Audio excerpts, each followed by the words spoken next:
En marge de la fête de l'indépendance organisée ce 7 août 2015 à la prison de Scheveningen, où sont déportés le président Laurent Gbagbo et Charles Blé Goudé, Maître Teti, avocat au barreau de Paris, s'est prêté à une interview réalisée par Ivoire 114, l'Afrique Nouvelle.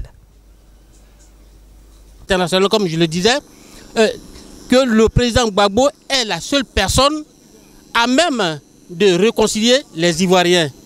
C'est pourquoi nous sommes venus l'affirmer ici à Scheveningen, là où le président Gbagbo est détenu et le ministre Blé Goudé est détenu. Monsieur l'avocat, Maître Teti, vous venez de dire quelque chose, que le président Laurent Gbagbo est innocent. Mais ça fait maintenant près de 5 ans qu'il est détenu à la prison de Scheveningen. Alors, si vous affirmez qu'il est innocent en tant qu'avocat, est-ce que vous avez des arguments pour le prouver? En tant qu'avocat, et je précise que je parle ici à mon nom personnel parce que dans la profession, la seule personne habilitée à parler au nom du barreau, c'est le bâtonnier. Mais ici à Scheveningen, je parle en tant que citoyen ivoirien. Mais étant avocat, je suis présenté sous ce titre-là. Donc, parlant de l'innocence du président Gbagbo, en tant qu'avocat, lorsque vous savez que le procureur de la République, lorsque ce procureur-là falsifie les pièces du dossier, les preuves ont été falsifiées, c'est-à-dire les preuves, les pièces qui se sont passées, des photos qui se sont passées ou des films qui se sont passés dans un autre pays tel que le Kenya, qu'on impute à un président de la République d'un autre pays, comme la Côte d'Ivoire, en l'occurrence le président Gbagbo. Étant avocat, pour moi, le procès devait s'arrêter là, puisque l'accusation à ce moment n'a pas d'argument. Ayant falsifié les pièces et étant donné que la CPI est le summum des juridictions internationales, des juridictions du monde, il est là clair que à ce moment la décision qui aurait dû être prise par la Cour est de déclarer le président Gbagbo innocent. Parce que les pièces qui lui sont imputées sont des fausses pièces. Voilà pourquoi je dis ici que le président Gbagbo est innocent. Donc pour vous, le président Gbagbo n'est pas un prisonnier de droit commun? Dans ces circonstances, le président Gbagbo n'est pas un prisonnier de droit commun, c'est un prisonnier politique. Bien, alors aujourd'hui, le président Alassane Dramane Ouattara avait institué un comité pour la réconciliation nationale, le CDVR, qui a rendu ses conclusions. Et jusqu'à présent, les Ivoiriens ne savent absolument rien de ce qui est sorti de ces conclusions-là. Et vous venez de dire que Laurent Gbagbo, sorti, pourrait amener la Côte d'Ivoire à se réconcilier. Et vous avez quelque chose à dire concernant la CDVR? En ce qui concerne la CDVR, le président même, M. Kouna Bani, a lui-même dit que là, les Ivoiriens ne sont pas à mesure de se réconcilier, parce que pour se réconcilier, il faut 2 personnes. Or, entre monsieur le président Dramane Ouattara et le président Gbagbo, il y a un différend. Le différend qui existe est un différend électoral. Et ce différend électoral, le président Gbagbo avait voulu que cela soit résolu par le comptage des voix, ce qui n'a pas été le cas. Donc, le président de la CDVR lui-même a avoué qu'il ne peut pas avoir de réconciliation dans la mesure où le président Gbagbo est en prison. Par conséquent, il y a un échec là. La preuve est que le président même de cette institution est aujourd'hui candidat et est le président de la CNC. C'est dire qu'il est opposé à Alassane Ouattara, qui l'avait nommé comme président de CDVR. Donc, c'est dire que cette institution a échoué dans sa mission. Donc, les Ivoiriens restent aujourd'hui livrés à eux-mêmes. C'est pourquoi, à mon avis, il faudrait que le président Gbagbo soit libéré pour que le peuple ivoirien soit réconcilié avec lui-même et qu'il puisse faire face à son développement. Mais il y a quelque chose que les Africains, les Ivoiriens et disons le monde libre en quelque sorte n'arrivent pas à comprendre. Si un temps soit peu, la Cour pénale internationale a pour rôle de dire la justice, de lire le droit, comment se fait-il que jusqu'à présent, non seulement le président Laurent Gbagbo n'est pas libéré, mais en plus, les rebelles de M. Alassane Ouattara ne sont pas jusqu'à présent traduits devant la Cour pénale internationale? Aujourd'hui, nous pouvons dire qu'à quelque chose, malheur est bon. Vous voyez aujourd'hui que le président Gbagbo a été emprisonné injustement. Cela a prouvé les contradictions au niveau international, dans le droit international. Nous avons remarqué que l'ONU, qui est chargée, qui est la tribune où tous les peuples doivent s'exprimer, et l'ONU qui avait pour mission à ce que les conflits ne puissent plus arriver dans le monde, puisqu'on dit plus jamais ça. C'est pourquoi, à 1945, après la Deuxième Guerre mondiale, l'ONU a été instituée pour que les peuples puissent discuter et avoir des solutions paisibles. Or, nous observons aujourd'hui que c'est l'ONU qui prête sa tenue, ses véhicules, ses avions à des rebelles pour combattre des présidents légalement élus, je dirais, oui, légalement élus. Voilà une première contradiction. La deuxième contradiction est que aujourd'hui, on voit la CPI, qui est la Cour pénale internationale, qui est, comme je le disais tout à l'heure, le sommet de toutes les juridictions des humains. Et cette CPI, aujourd'hui, se porte à faux par rapport à ses propres décisions qu'elle rend. Pourquoi je le dis? Comme je l'avais dit tout à l'heure, que la procureure a produit des pièces qui ne correspondent pas aux faits réels. Et aujourd'hui, il est difficile à la CPI de rendre une décision cohérente, puisque nous sommes dans une situation politique. Et la communauté internationale se trouve aujourd'hui confondue, puisque nous voyons aujourd'hui dans les médias internationaux que le président Gbagbo, qui avait été accusé de dictateur, aujourd'hui il est insensé. Aujourd'hui, on remarque que tout le monde se dresse contre Alassane Ouattara.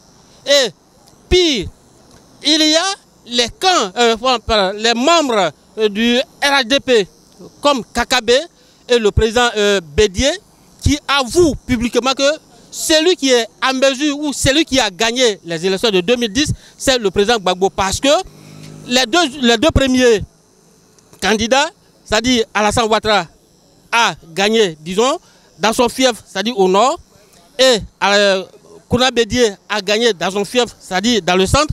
Il n'y a que Gbagbo qui est gagné sur tous les territoires. Donc quelqu'un qui a gagné, qui a eu des voix sur tous les territoires, et ceux qui ont gagné des voix localement, entre les trois, qui peut avoir gagné les élections.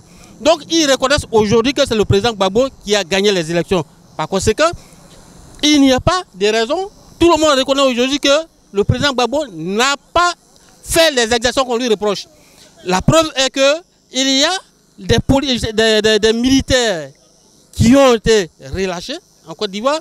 Et là, on poursuit certains encore comme CK et un deuxième qui sont poursuivis. Mais dans l'ensemble, nous disons que le président Gbagbo aujourd'hui n'est pas, il est reconnu qu'il n'est pas coupable. Donc il doit être relâché purement et simplement. Vous savez, il faut commencer par la déclaration du président Obama au Ghana, qui avait dit qu'aujourd'hui le monde a besoin des institutions fortes et non des personnes, fortes. Ici, nous avons en face de nous M. Alassane Ouattara, qui a été nommé président par la communauté internationale. Or, en 2010, le président Gbagbo avait pris un décret, c'est-à-dire l'article 48, pour dire qu'il y a les circonstances exceptionnelles. Par conséquent, il permettait à Henri Konan Bédié et Alassane Ouattara de poser exceptionnellement leur candidature. C'était en 2005. Mais en 2005, comme il n'y a pas eu d'élection, ces élections ont été reportées en 2010. Donc, M. Alassane Ouattara est un candidat exceptionnel dont l'exception arrête aujourd'hui parce que il n'y a plus de candidat, il n'y a plus d'exception. Puisque lui-même, il a dit qu'aujourd'hui, la Côte d'Ivoire va bien. Nous avons une croissance de 2 chiffres et l'argent travaille. Par conséquent, les Ivoiriens sont en paix. Par conséquent, on ne peut pas, dans cette circonstance, appliquer l'article 48. À ce qui concerne l'article 35, il le sait, la Cour suprême de Côte d'Ivoire, la Chambre constitutionnelle de Côte d'Ivoire avait pris un